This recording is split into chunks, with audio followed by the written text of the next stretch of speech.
Hey, what's going on, everybody? It's Brandon here, creator and founder of FSBOdomination.com. You're about to watch another success story with one of our students that have gone through our training program, who's in our training program, who's doing great things, who went from working with a bunch of buyers, now working with listings primarily. And if you want more information about our training program, how it works, if you want to learn how to become a top listing agent, click the link below this video. And you can schedule time to talk with me personally, and we'll discuss whether or not our program and our reverse selling system and our culture and our accountability process is right for you. And if it's not, that's okay too. I mean, our goal is to provide the absolute best training and coaching platform for real estate agents at the lowest possible cost in the industry. So if you want to learn more, just click the link below. You can schedule time to talk with me. Other than that, enjoy this video interview, and I hope that you get some takeaways and it inspires you to take action. We'll talk to you guys soon. All right, what's up, you guys? Welcome back to another successful agent interview. With me, I have Jason White, who is right here in my market, pretty much in here in Michigan. And Jason's got a really, really cool story, and we're gonna kind of walk through his journey into real estate, what he was doing, previously, and now what he's doing. And I think you've been in our For Sale by Owner training program, Jason, for how long now? It's been, I want to say almost a year, a year now. So, and by cool story, he means crazy roller coaster ride. So, yeah. So dude, listen, welcome. And thank you for doing this. I mean, anytime an agent is willing to pour into other real estate agents across the globe, I think that's just really, really cool thing. And the fact that you're here with me today, I really appreciate it. No problem. I appreciate you having me on. And like I said, I just want to give back to the group a little bit based on, what I've gotten out of the group. So awesome. So let's kind of get into a little bit of your story. You've been, how long have you actually been in real estate now?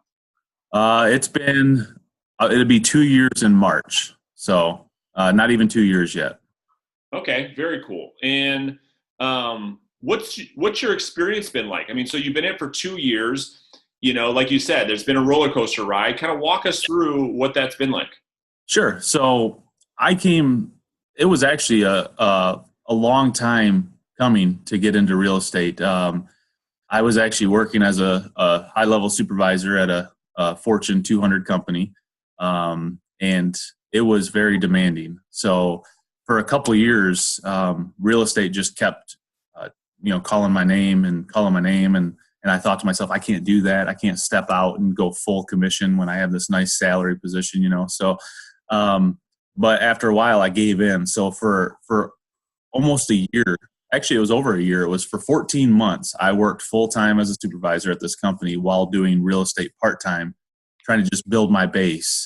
That was a grind. That was tough. It was towards the end of that grind was when I found your group, and but prior to this group, it was all referral, conversations, trying to just get business going, which it went fairly well for being a part-time agent. But then at that point, some of that newness wore off, and it was like, okay, I got to find leads from other places. So that's when I kind of tried to do some homework and got connected with the group, and from there, it became a whole different roller coaster ride. So let's talk about that for a second, right? I think to your point, a lot of agents have a similar story as far as the getting into the business and, relying on friends and family and their sphere of influence, getting some deals that way. And then I think how you said it was perfect in that kind of dries up fairly quickly. And the excitement of, being new to real estate kind of goes away. And it's like, okay,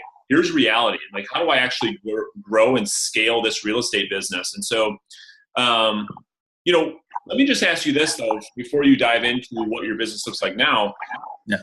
There's so many options out there with real estate as far as coaches and trainers. It feels like everyone's a coach. You know what I mean? There's so much stuff being sold out there. What attracted you to our program, or why did you join our program versus the thousands of them that are out there now? I think the biggest thing was, so I'm not new to sales. I may be new to real estate, but I've been in the sales industry for quite a long time. And I've done a lot of studying and reading and trying to grow as an individual on sales. And and people skills in general. And the biggest thing about this group was the approach that they took towards people, that you took towards people, the soft sell approach, the servant, the servanthood approach, which is, you don't see that too often. And that was the main reason that I got into real estate, was because my wife and I had a couple of bad experiences with realtors, that there was none of that servant heart attitude towards the individual. And that was one of the big reasons I wanted to become that agent, where I was serving others and really caring about their needs and what they want. And that's the approach that you took when it came, even when the for sale, but you want to get something in return, but you're not going into it expecting it. You're going into it to serve. If you get something, great. If you don't, you move on and you keep going. So that I think drew me to it. Very cool. So you wanted to learn the reverse selling system that we focus on. Correct. Yeah, makes sense. All right, cool. So now you're in the program. You've been with us for about a year. Kind of walk us through that up and down journey, what that's been like. Yeah. So for those that are going to watch this, you got some of these guys that are jumping in the program and they're hitting it hard and they're getting their first listing, 12 days into it or whatever it is. And that's fantastic. And it doesn't happen that way for everybody, because we all start at different levels. So I want to encourage those that don't get it within the first 12 days, that it will come. So when I first joined, it was more of a learning instead of doing for me, because I wasn't actively doing yet. So when I first started, I was still doing the full-time job. I was still out running the roads, trying to, sell houses. And so I was just trying to get that knowledge for when I started the launch. So in middle of May, I decided to leave my full-time job and become 100% real estate agent. And that's when I hit the ground running, and things really started to take off fast for me. I listed a for sale by owner, I think 3 weeks after leaving my job and really hitting the program that you teach. And so I listed that, my first for sale by owner. And then in June was when my dad passed away. And so it was like you got the train moving, and all of a sudden someone locks up the brakes. And that's really what happened. So for 2 months, almost 3 months, it was just mind. It was all mind. I was inflicting myself with doubts and negativity, and you're emotional during something like that. So I did not want rejection during that time. So I forced myself to, well, I guess I didn't force myself. I let myself become complacent with not doing the work for about 2 or 3 months, and then came back. And since then, I've seen just the different things. I have so much that's in the works that it's not like, oh, I got a listing, but I have people that are calling me from for sale by owners that I've previewed, I've become a transaction coordinator and never met them before. They just called me and said, hey, my brother really loved you. He said to call you to do this. And I'm going out to see another guy. Actually, tomorrow I have a for sale by owner preview and a listing appointment. That's all just stemmed from getting out there and doing the work and serving people. So I love it. So what was you went through, some tough times, Yeah. Now that you're in what we call momentum, you know what I mean? Like, you're in it every day, you're making it happen, you're doing the work. Walk somebody through what that's like and what you're doing and what's different now and what you're experiencing now that you are full-fledged, head in the game, taking action, doing the work every day. What is it like now? So it's a grind that you have to get past the grind part, the feel. I take it as, for example, basketball. I'm a basketball player. I love basketball.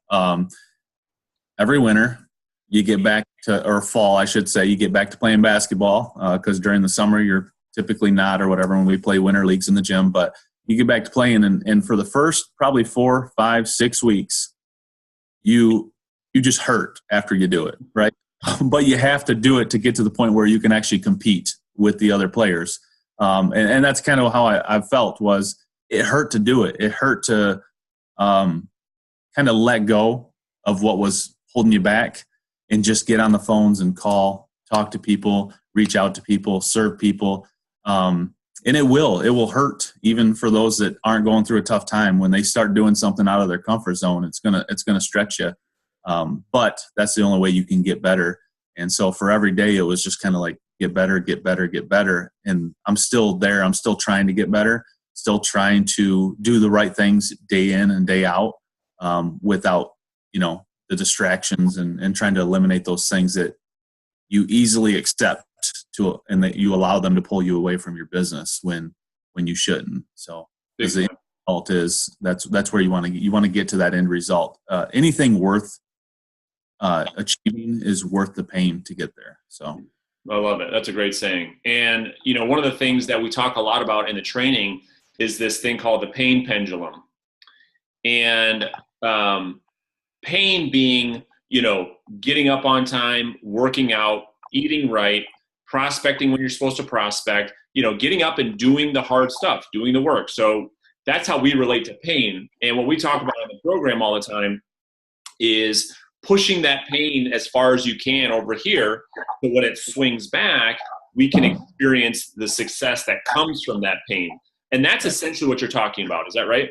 That is correct. And that was the one thing that kind of halted my business, and I still struggle with. I mean, we're 4 or 5 months out of my father passing away and stuff, and it's allowing yourself to go through more pain after going through that is still a difficult shift. So I'm still hit or miss sometimes, but the thing that I loved about this group was even when you're missing, there's still encouragement coming. But there's also that push to get back on, get back to it. And through those times, I can tell you that if it weren't for this group, I'm not so sure that I would have made it out of that funk or made it continued in real estate, just because of how much I allowed myself to I guess, get sidetracked from the business. So, wow. Yeah. You never told me that before. I mean, that's huge. Yeah. That's big. I mean, seeing the success stories, seeing, Rob and those guys, Kevin and all of them, and just being able to hop on a video and seeing what they're doing, or, hearing the success. It's like, these people, if they can do it, you can do it. So you got to get past, yourself and make it happen. So that's awesome, man. No, that means a lot. And, I think that's what we're trying to do is, run this training program like a family, like a large sales team. Yeah, we all work at different companies, but I think what we're trying to do is build it like a massive sales culture where we all have these goals and pushing each other forward. So what advice would you give to an agent that, struggles with distraction, struggles with the shiny object, and they are intimidated about the pain that they have to go through in order to get the results? Somebody that went through that yourself, what maybe are some words of advice you can give somebody to help them get through that? Well, I think so. I have something written on my board in my office that one I would say is you have to be committed to the process and not emotionally tied to the results. That's the one thing, whether good or bad. You cannot get emotionally high when you have a success, and you cannot get emotionally low because of a failure. You have to commit yourself to the process to be successful. My pastor told me one time that you're never as good as your best day, and you're never as bad as your worst day. So you're going to have days that are terrible. You're going to have days that are great, but there's always room for growth, and you're never that bad. You got to just continue to push through the process and do not be emotionally tied to the results. Pushing through that pain, I'd say focus on one thing at a time. It's hard to dump, all those aspects, wake up early, work out. If you're not doing any of those yet, focus on one of them, get that down, then focus on the next one, get that down, and create that habit, because it's a habit that you have to create. If you're trying to create 5 different habits at once, you're probably going to fail. I would create the right habit, whatever's the most important for you to focus on, create that habit, and then move on to the next one and continue to perfect each one of them. I love that. So, we're winding down 2018, right? I think tomorrow is the 1st of December, I think, right? Yeah. Right. And so when you look into 2019, And now you have this new skill set, this new mindset, this new focus. What's your vision for 2019? Like, what are your goals? What are you looking to do? How many deals are you looking to close, and how much money are you looking to create next year? Yeah. So to put it in perspective, first year I started in, like I said, March. I was part-time the entire year. So 9 months or whatever it was I worked, I did $1 million in my first year as a part-time agent. My second year, I was part-time half the year, full-time the rest of the year. I actually did, I'm projected to do about 2.3. So, and that was, my goal this year was 3 million. Unfortunately, like I said, I had that hiccup in the middle of the year that I shot myself in the foot, didn't reach my goals. It is what it is. So moving on to 2019, I'm actually want to set a very lofty goal. There's no reason that I can't hit $5 million in business. And if I'm going to, I hope that 7-8 months in that I'm moving that goal up higher, because there's no reason that I can't do that. There are going to be some changes. I'm working on some things in my business, and then taking just the training that I've learned with for sale by owners and starting to figure out how do I put that into other things, such as expired, such as, for rents, all those other avenues of getting leads. So, man, that's awesome. And you're right. 5 million is bottom line. I have to hit 5 million next year. So 5 million or bust, right? Yes. So mid six figures next year. And then from there, I can see you really growing a nice multi 6-figure income. And who knows what's in the future for Jason White. Maybe you grow that thing up to the point where you become a top listing agent, you get out of the buyer business, maybe you start growing something, who knows what that looks like. Any last words of encouragement for agents that are watching this either now or in the future? Any last words you want to leave people with? Yeah, I would say that no matter what you're going through right now, or even what you've been through, don't let that define you. Don't let that, turn you into what you've become. You got to change yourself. You got to change your habits. You got to change your attitude. And it may take time, but stick with these guys. Stick with the team's growing every day. It's awesome to see the people out there that you can jump on accountability calls with, or just get some words of encouragement from, or reach out and say, hey, how are you doing this? I would continue to do that. Even if you're watching the videos and you're not actively participating, or you'll get there, but don't eliminate yourself from the group. Or if it's your office or whatever that foundation is, you need those people around you. Don't isolate yourself, I guess, is where I'm heading with that. So great advice, man. Well, listen, Jason, again, thank you so much. I am just very grateful to be in your life. Now, I'm working with your wife and some of our other stuff. So that's really cool. Just really, really grateful to be able to impact you and your business and your family. And I'm excited to watch you next year as you grow this thing. So I'm excited too. Sure. So I can't thank you enough for doing this, and I'm sure we'll talk to you real soon, buddy. Yes, sir. I appreciate you. Thank you, Brandon. All right. Thanks, Jason.